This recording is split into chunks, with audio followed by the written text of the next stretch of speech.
款其實我做得大碼嘅原因係因為真係啱有肉地嘅女仔嚟嘅，真係靚嘅。呢件上身咧，如果你個身形咧上圍係比較豐滿啦、有肉啦，膊頭比較圓咧，我會好建議揀呢件嘅，因為呢件咧其實你睇落好似公主，但係其實佢唔係公主袖，佢係正肩袖嚟㗎，佢個膊咧喺裏面唔係出面㗎。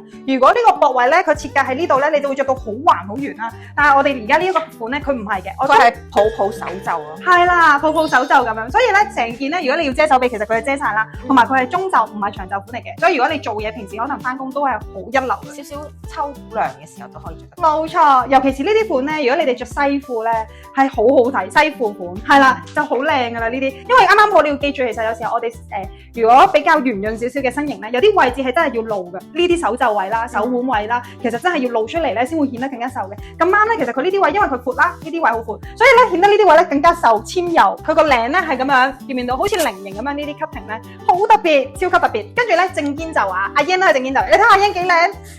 重點係咩咧？我做咗尺碼嘅，我做咗細中大3個碼。咁如果基本上而家我哋係咩 size 啊？而家係細碼啫，好似阿 Yan 咁啦，佢係29寸腰嘅，佢而家都係着緊細碼。咁但係如果佢話我唔想呢個位置好貼嘅，即係你覺得我想要個效果好似我咁，成件咧呢啲位好鬆嘅，咁你就着中碼啦。咁30寸腰就揀細碼啦，30至33揀中碼啦，33至36寸腰就揀大碼。同埋睇下你自己上身啦，上身可能比較豐滿少少，你就可以揀大少少。係啦，預鬆少少你都得嘅。中意鬆身少少嗰啲都可以。